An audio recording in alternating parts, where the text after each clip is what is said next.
In the winter of 1942, the city of Stalingrad stood as both a symbol and a graveyard. Amid its shattered factories and frozen streets, over 2 million soldiers and civilians were locked in what would become one of the most brutal confrontations in human history. While Hitler demanded that his armies hold every inch of rubble, a quieter, far more dangerous battle was unfolding inside the German command itself. A crisis of conscience that would lead one general to defy the Führer's direct order and vanish from history. By December, the German Sixth Army, over 250,000 men under the command of General Friedrich Paulus, was trapped inside the tightening Soviet encirclement known as Operation Uranus. Temperatures dropped below -30 degrees Celsius, frostbite was common, and rations had dwindled to a handful of bread crusts. Hitler's order from his Wolf's Lair headquarters was unequivocal. Not one step back. Stalingrad must be held to the last man. Among Paulus's subordinates was General Karl von Ebers, commander of the 297th Infantry Division, stationed near the city's southern sector along the Tsaritsa Gorge. A career officer and decorated veteran of the Polish and French campaigns, Ebers was known for his discipline and loyalty. But colleagues later recalled subtle changes in his demeanor during those final months. Longer silences in staff briefings, terse remarks about the futility of the campaign, and a growing bitterness toward Berlin's indifference to human cost. According to fragments of captured German transmissions decoded by the British in January 1943, Ebers had openly questioned orders to launch a counterattack toward the Red October factory complex, an operation he deemed suicidal and strategically void. A junior aide later testified that Ebers remarked, "We are not defending Germany here. We are feeding men into a grave for the sake of one man's pride." Those words, if spoken, bordered on treason. The Sixth Army's situation deteriorated rapidly.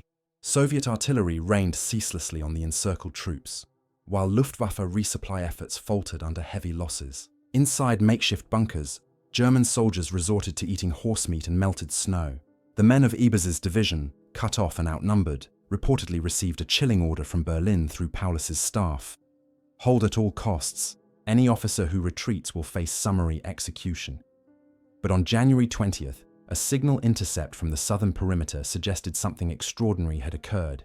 A field transmission, authenticated by the call sign of Ebers's divisional HQ, reported, "Order refused. Position untenable. Casualties catastrophic." It was the last confirmed message sent by General Karl von Ebers. No follow-up transmission ever came. Within 24 hours, Soviet reconnaissance reported that the German defensive pocket in his sector had gone silent.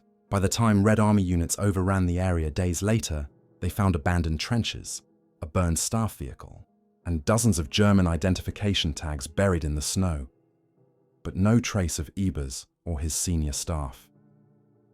Historians have debated for decades what truly happened during those final hours. Some believe Ebers was executed by the Feldgendarmerie, the dreaded German military police, for insubordination. Others suggest he may have attempted to negotiate surrender terms with Soviet commanders before being captured. What is certain is that his name was immediately struck from official Wehrmacht records. His division's logs were reclassified, his correspondence confiscated, and his personnel file marked unavailable due to loss in combat. Even within the chaos of Stalingrad, such an erasure was unusual. As one surviving officer later recalled in post-war interrogations, it was as though Berlin wanted him forgotten, as if he had never existed at all. The Battle of Stalingrad would officially end on February 2, 1943, with Paulus's surrender. Nearly 90,000 German soldiers marched into Soviet captivity. Only a few thousand would ever return. Among the missing listed that day was the name Ebers, Karl, General Major. Yet no confirmation of his death was recorded by either side. In the archives of the British War Office, one decrypted German message from late January remains partially classified. The final readable line reads simply, "Ebers no longer responds. Silence in Sector South. Situation unclear." For historians and intelligence officers alike, that silence became the beginning of a mystery, one that would draw in spies, defectors, and hidden files across 3 continents in the years to come. What could drive a German general, loyal to his nation but disillusioned by his leader, to defy a direct order in the middle of the Reich's most catastrophic defeat? And why did his name vanish so completely afterward? The story of General Karl von Ebers begins in the frozen ruins of Stalingrad. But his trail, as the Allies would soon discover, leads far beyond the Volga. By early February 1943, the guns of Stalingrad were finally falling silent. Soviet loudspeakers blared surrender orders across the ice-crusted ruins, while starving German soldiers emerged from cellars, their hands raised in trembling surrender. But hundreds of kilometers away, in a dimly lit office at MI6's Section D in London, a different kind of operation was beginning, one fueled by curiosity, disbelief, and a name that appeared suddenly in intercepted enemy traffic: General Karl von Ebers. For months, Allied codebreakers at Bletchley Park had been reading fragments of German Enigma messages captured from Luftwaffe channels operating out of the Southern Front. Most were logistical: fuel shortages, weather reports, casualty updates. But one decoded transmission, dated February 3, 1943, contained a brief cryptic phrase: Ebers betrayed command, South Sector compromised. The message was marked as low priority and nearly dismissed, until a German courier defected in Cairo weeks later and gave it a new dimension. That courier, Oberleutnant Hans Keller, had served with the Luftwaffe Signals Corps during the Stalingrad relief effort, Operation Winter Storm. Upon interrogation by British officers in Egypt, Keller revealed that a senior ground commander had refused Hitler's order to fight to the last man and had attempted to open unauthorized talks with Soviet officers. He claimed the man's name was Ebers, possibly a general, and that he had been taken east under Soviet guard after the collapse. His testimony, recorded under oath, triggered immediate attention from the Special Operations Executive, SOE. Within days, a classified memorandum reached London. If substantiated, it read, "This incident may represent the first case of high-ranking Wehrmacht insubordination of a political nature." In other words, MI6 wondered if Ebers's defiance could signify not mere cowardice, but a crack within Hitler's military hierarchy, perhaps even the beginning of a plot against the Führer himself. Back in Europe, the Soviet press made no mention of Ebers or any defector of rank from Stalingrad. Yet Allied agents embedded in neutral Istanbul reported whispers from displaced German diplomats that one general escaped the Führer's wrath by walking into the arms of the enemy. No photographs, no documents, only rumors, and all pointing to one conclusion: someone important had disappeared in the chaos. A classified entry in an MI6 field file from February 18, 1943, referenced a possible transfer of German officer assets via the Volga sector, escorted by NKVD operatives. British intelligence believed the Soviets were concealing the capture of certain high-value prisoners who might later be useful for propaganda or negotiation. The OSS, America's nascent intelligence agency, concurred. Their analysts speculated that if Ebers had indeed attempted surrender, Stalin's men would have interrogated him extensively, perhaps even hidden his survival to avoid exposing disobedience within the German ranks. But there was another theory, darker and closer to treason. Declassified British assessments decades later show that MI6 considered the possibility that Ebers had been working secretly with German resistance figures connected to the Abwehr, Admiral Canaris's intelligence organization. The Abwehr had long harbored officers who doubted Hitler's leadership, and some within it maintained discreet communications with British intermediaries through neutral Switzerland. Could Ebers have been part of this quiet conspiracy, trying to save his men from annihilation while undermining the Nazi regime? A surviving note from an SOE officer stationed in Cairo summarized the dilemma succinctly. If Ebers was a traitor to Hitler, he may have been a friend to history. If he was a Soviet captive, he may have been erased for what he knew. Either way, the silence serves them both. As the war continued, Stalingrad became both a victory monument for the Soviets and a wound that never healed for Germany. Amid the millions of names lost there, MI6 analysts continued to search for any record of Ebers, a photograph, a personnel report, even a mention in Red Army debriefs. None came. Soviet archives released after the war showed extensive documentation of captured German generals, Paulus, Heitz, Schmidt, but no Ebers anywhere on record. And yet, one peculiar lead emerged. In a March 1943 OSS intercept from Tehran, Coded communications between Soviet and British envoys referenced a man of conscience among the fascists. Though unnamed, the message described him as educated, fluent in English, formerly stationed near the Volga. OSS linguists circled one sentence in red ink. His knowledge of German command structures could be decisive in post-war planning. Was this man of conscience Ebers, or was it merely another phantom, born of the fog of war and intelligence paranoia? The British could not be certain, but the pattern was unmistakable. Every few months, somewhere across Allied and Soviet channels, the same ghostly rumor reappeared. A general who refused to obey, who may have tried to surrender honorably, and who had vanished into Soviet custody without a trace. By the end of 1943, MI6 quietly closed its active file on Case E47, General Karl von Ebers. The official note read, "Status unresolved. No confirmation of death. No confirmation of survival. Probable disappearance within Soviet zone, January 1943." But for certain men in British intelligence, the mystery remained personal. As one agent wrote privately in his field diary, "Sometimes the war is not just about those who fight. It is about those who choose not to, and the price they pay for it." And so the search for the missing general faded from wartime priority lists. Until, years later, a captured German radiolog and a Soviet declassified file would reignite the question that had haunted Allied intelligence since Stalingrad. What really happened to General Karl von Ebers? The spring of 1943 brought Europe a deceptive quiet, the deep, uneasy calm that followed catastrophe. Stalingrad had fallen, and the Reich reeled from its greatest defeat. But in the archives of Allied intelligence, the name General Karl von Ebers had begun to surface again, this time buried in the debris of intercepted Wehrmacht transmissions and Soviet counterintelligence files. Each fragment of information raised more questions than it answered. One of the earliest clues emerged from captured German radio logs near Kharkov, recovered after Field Marshal Manstein's counteroffensive that March. Among the damaged documents was a partial transmission attributed to Ebers's call sign, sent during the final days of January 1943, weeks after he was presumed missing. The message, authenticated by Enigma key cycles later decoded at Bletchley Park, read simply, "Operation Winterlicht failed. 6th Army beyond saving. South perimeter broken. Proceeding under new directive." The phrase "new directive" puzzled Allied analysts. No such order existed in official German records.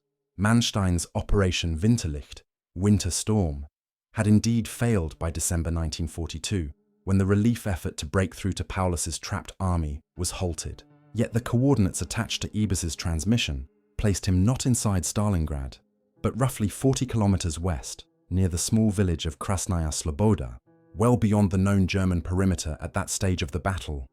Could Ebers have escaped the encirclement? Or was this message planted deliberately, an act of deception to confuse Allied and Soviet intercepts? Intelligence historians have debated that question for decades.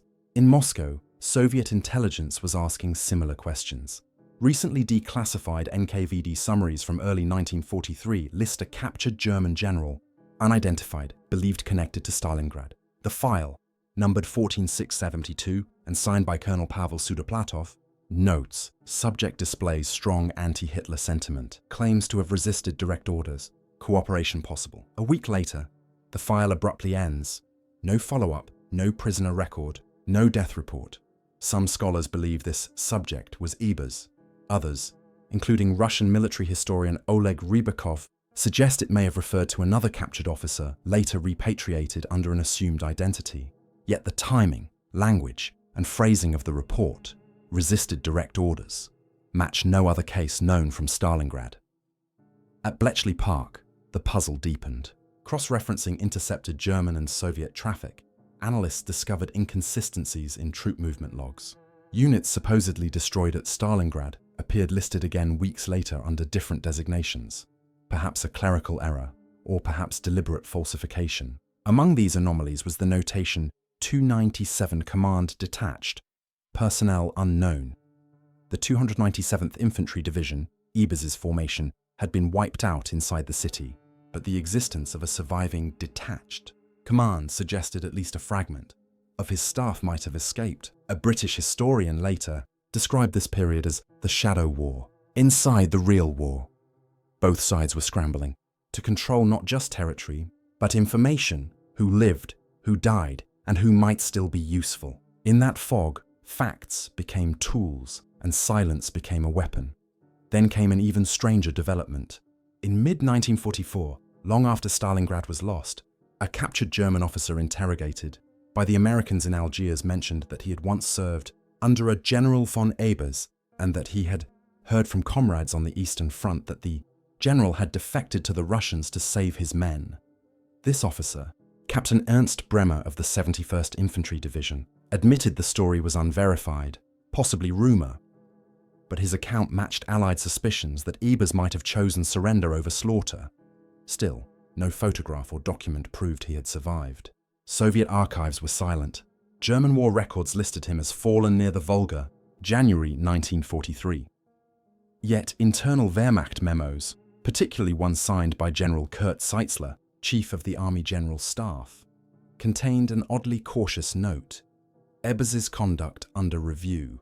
Public mention inadvisable. That phrase, public mention inadvisable, was, in bureaucratic terms, the closest the Wehrmacht came to erasing someone from existence. Years later, post-war Soviet investigators would uncover traces of Operation Winterlicht and its associated communications, confirming that Ebers's coordinates indeed fell outside the final Stalingrad encirclement. If true, it meant that in the last days of January 1943, as Polis surrendered inside the city, Ebers might have been operating in a small pocket of German survivors attempting breakout, or negotiating surrender terms with advancing Soviet units. But why then did his name vanish from both sides' archives?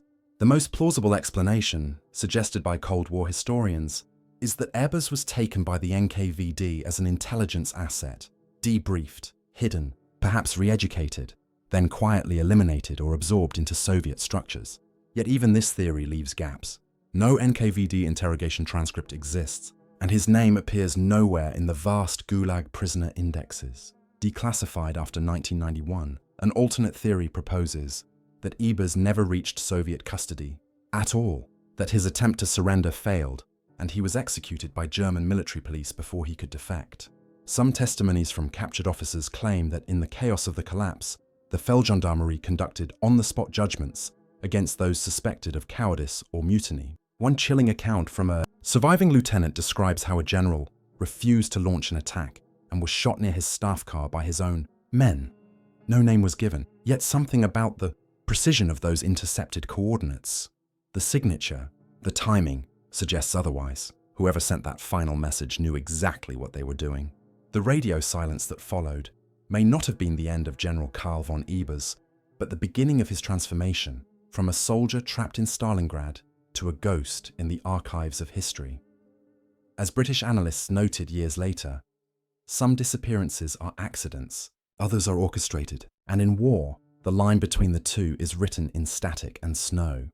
In the months to come, as Allied intelligence turned its attention toward Tehran and Moscow, the question of Ebers's fate would evolve from battlefield mystery to international intrigue.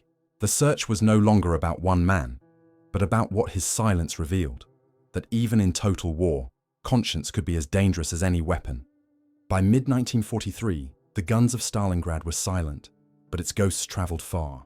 Across Europe's intelligence corridors, whispers about the general who refused Hitler persisted, a man said to have vanished somewhere between surrender and survival. Now, as Allied and Soviet intelligence began their uneasy dance of cooperation, the mystery of General Karl von Ebers took on a new, more perilous dimension.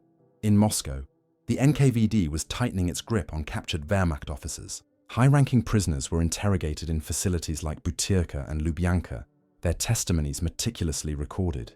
Among these records, British liaison officers attached to the Soviet command under the 1943 Tehran Protocols later noted peculiar omissions.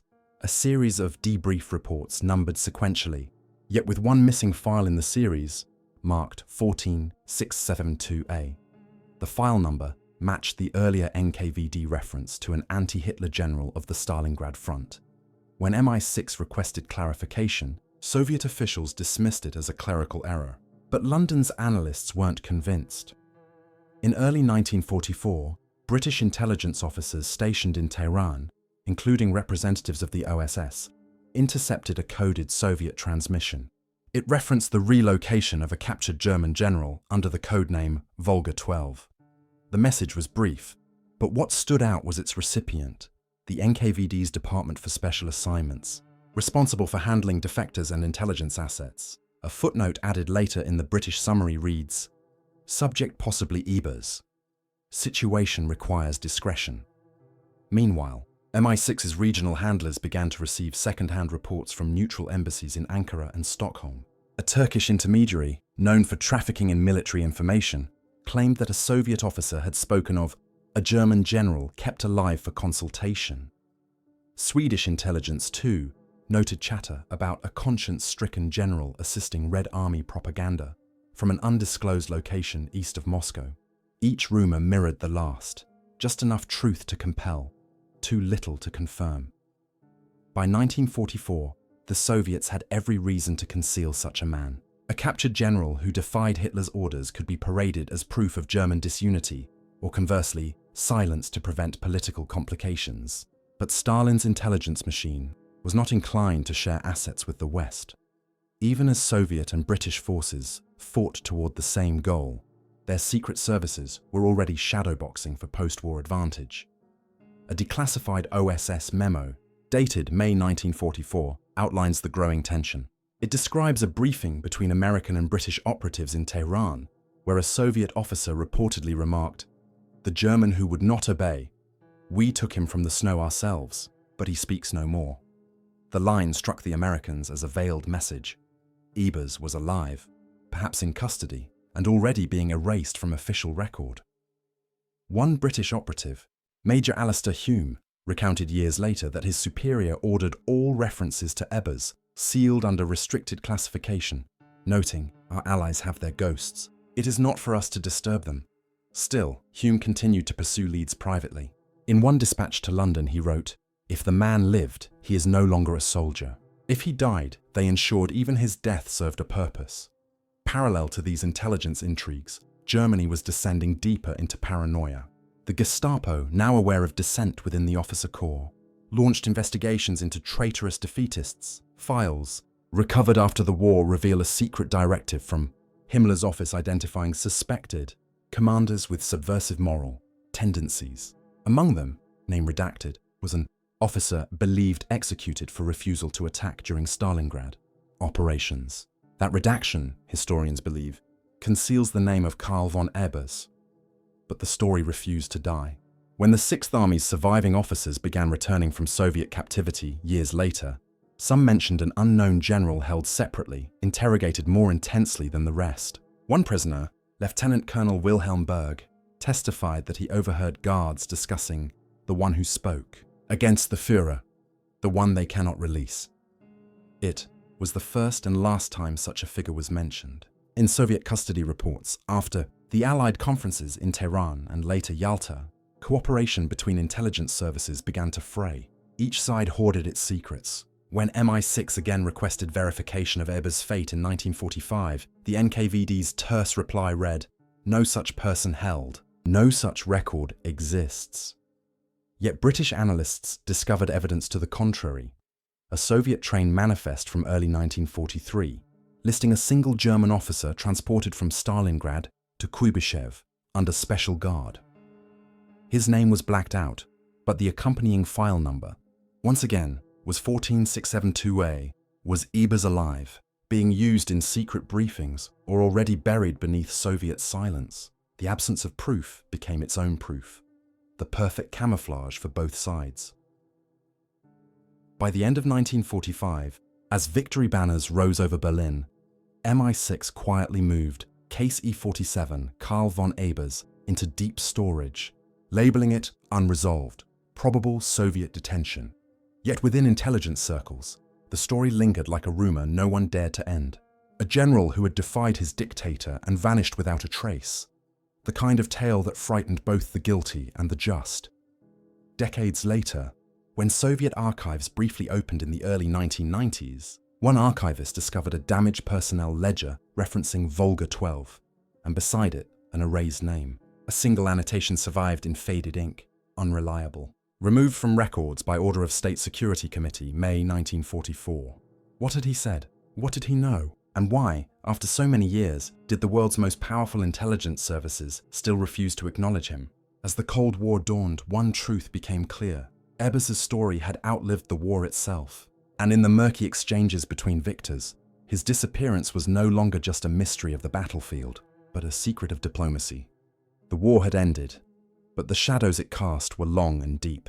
In 1945, Berlin lay in ruins, Europe was divided, and intelligence agencies, old enemies turned uneasy allies, began their quiet war of secrets.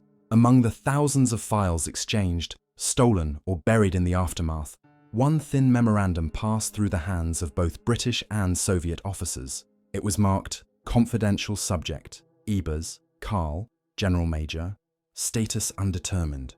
What it contained would ignite a new wave of speculation, years after the guns of Stalingrad fell silent.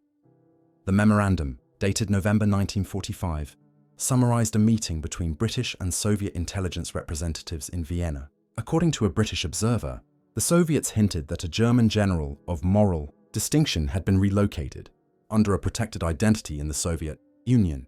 The officer had reportedly provided psychological insights into the Wehrmacht's loyalty mechanisms, information later used in Soviet propaganda, broadcast targeting German POWs. The name Ebers appeared once, struck through in red pencil. To British analysts, it was a tantalizing clue. He might still be alive. In the chaotic years after the war, Allied forces combed through captured German archives. Among the debris of the Reich's collapsing bureaucracy, a handful of secret communications between the Abwehr and field commands surfaced. One message, dated late January 1943, around the time of Ebers's disappearance, mentioned a K von E who had refused orders inconsistent with military honor. It suggested coordination between sympathetic officers in the 297th and 71st divisions to protect surrendering troops. While the Allies could not confirm its authenticity, the tone echoed what was already whispered among surviving German officers, that Ebers had tried to save his men, not betray them. In London, the Foreign Office faced a dilemma. The public narrative of victory required clear villains and heroes, not the murky morality of conscience and survival. Admitting that a German general might have acted honorably risked complicating the political story of total defeat.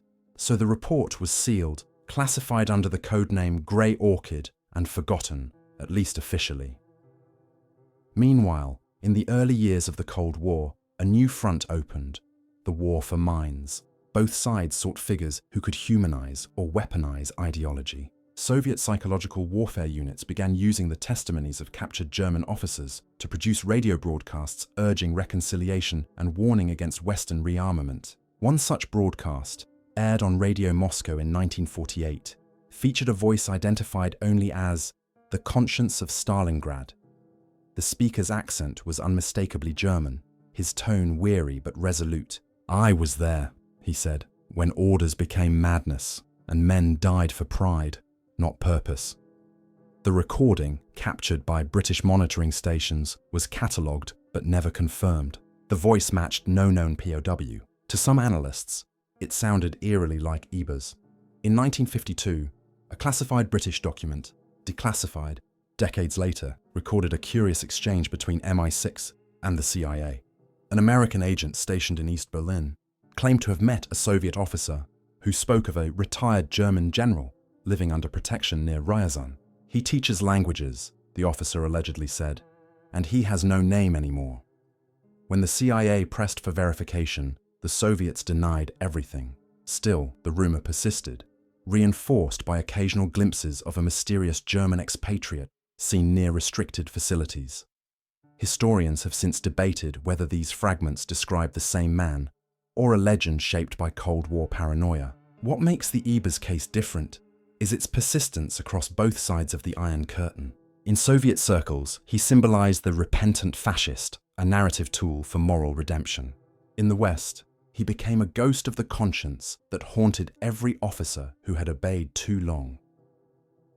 A 1961 British parliamentary inquiry into missing persons from the Eastern Front briefly reopened the file. One line, previously redacted, was revealed. Subject may have been transferred under cooperation clause during Allied-Soviet prisoner exchanges 1946. But no record of such an exchange exists. If it happened, it was never meant to be known. Some researchers believe Ebers's silence was deliberate, that he was promised anonymity in exchange for cooperation. Others suggest he never survived the post-war interrogations, and the documents referencing him were merely fragments of disinformation crafted to confuse Western analysts. Yet the evidence, those recurring file numbers, redactions, and whispers, suggests otherwise. Even in disappearance, his trail was too consistent, too carefully obscured. A historian once described the case as a moral paradox sealed in bureaucracy. Ebers, if alive, was both guilty and innocent, an officer of Hitler's army who refused a criminal order, yet remained bound by duty to the very machine he defied. In his vanishing act, he became a mirror for Europe itself, haunted, divided, unsure where loyalty ended and humanity began. By the late 1950s, the Cold War had rendered his memory politically inconvenient. Soviet archives purged his remaining files. British intelligence reclassified theirs under the Official Secrets Act. The last reference to him appears in a 1963 memo from an MI6 historian. The German who refused remains an enigma. Neither dead nor alive, he belongs to history's grey zone, the space between betrayal and honor. And so, General Karl von Ebers faded once more into silence, a soldier erased by two sides who had no use for his kind of defiance. Yet in that silence lies a question that continues to echo through the corridors of history. When orders become madness, what price must a man pay for saying no? That question would not die. In fact, it would resurface again decades later, as historians began to uncover a handful of newly declassified Soviet files that hinted not just at Ebers's fate, but at the reason both East and West kept his story buried for so long. The Iron Curtain had fallen. By the early 1990s, as the Soviet Union dissolved, its archives began to creak open. Slowly, selectively, often mysteriously. For historians and intelligence officers alike, it was a rare moment of clarity in the fog of 20th century secrecy. And amid the mountains of decaying files and brittle carbon copies, one reference emerged that reignited a forgotten mystery. A coded document from 1944 mentioning Volga 12, terminated by internal directive. For decades, Volga 12 had appeared in British, American, and Soviet intelligence traffic, always attached to an unnamed German defector believed to have been captured at Stalingrad. The file's rediscovery by a Russian archivist in 1992 sent quiet ripples through the intelligence community. Its pages were incomplete, the ink half faded, but one legible line remained. Subject formerly General Major of German Army. Cooperation satisfactory. Reassignment pending. Case closed by authority of Committee for State Security, May 1944. There was no name, no photograph, only a faint red wax seal bearing the initials KVE. To Western analysts, those three letters, KV, were enough. They matched the initials of Karl von Ebers. When the discovery was shared with a joint Anglo-Russian historical commission the following year, reactions were cautious. The Soviets insisted that Volga 12 referred merely to an administrative code for captured officer interrogations, not a specific individual. The British delegates, however, noted that nearly every detail, the timeline, the rank, the capture near the Volga, and the deliberate erasure of identifying information, aligned with the long-cold MI6 file, Case E47. The commission never reached consensus. The Russian side argued the file was too incomplete. The British quietly requested copies for forensic analysis. Those copies, historians later learned, were never released. But what the fragment revealed painted a picture darker than any rumor. It implied that Ebers had indeed survived the collapse of Stalingrad, likely captured or surrendered voluntarily, and had been interrogated under Soviet supervision for several months. During that period, he was apparently used as a psychological study subject, contributing insights into German military obedience, leadership morale, and propaganda exploitation. Then, in May 1944, he was reassigned. What that meant, no one could agree. Some believe reassignment was a euphemism for execution, an expedient end once his usefulness waned.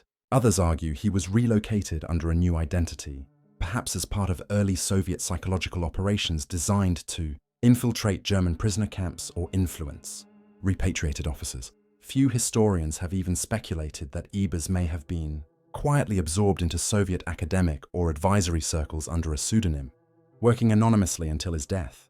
Yet not a single record of such a man exists in Soviet personnel files, even among defectors or renamed specialists. In the West, new evidence surfaced as well. In 1995, a British journalist gained temporary access to a restricted MI6 archive and uncovered a 1946 memorandum between the Secret Intelligence Service and the Foreign Office. The memo referenced a German officer of conscience who had been removed from Soviet custody under circumstances best left unpublicized. The paper trail ended there. No record of his arrival in the West was ever found. Whether the two stories describe the same man or two different legends remains uncertain, but the similarities are undeniable. Both trace a figure who defied command, survived annihilation, and was ultimately erased by the same systems he sought to resist. As the decades passed, the story of General Karl von Ebers faded again into obscurity, mentioned only in academic footnotes and intelligence circles. Yet for those who studied his case, his disappearance symbolized something more profound than espionage or defection. It represented the human cost of conscience in an age when morality was measured by obedience. Even now, Stalingrad's frozen soil yields new remains each year: rusted helmets, dog tags, and bones that once marched under impossible orders. Among them, no trace of Ebers has ever been found. His final resting place, if he ever had one, lies hidden beneath the shifting layers of war, politics, and memory. Historians continue to debate: was he a traitor or a savior? Did he die in silence or live on under another name? The truth is buried not in the ruins of Stalingrad, but in the bureaucratic crypts of the Cold War, where men like Ebers were more useful as myths than as martyrs. In a declassified MI6 postscript from 1963, one analyst wrote a final reflection on the case. "We searched for a man and found an idea instead. Ebers stood for the moment when loyalty turned against itself, when obedience became the enemy of honor." That sentence was the last line written in the Ebers file before it was sealed. Today, historians can reconstruct battles, trace armies, and decode messages, but conscience leaves no map. The general who refused orders at Stalingrad remains both everywhere and nowhere, in the whispers of prisoners, the missing files, the erased photographs, and the unanswered telegrams. And perhaps that is his legacy. Not as a man who vanished, but as a question that endures. When the machinery of war demands the impossible, what becomes of the soldier who dares to say no?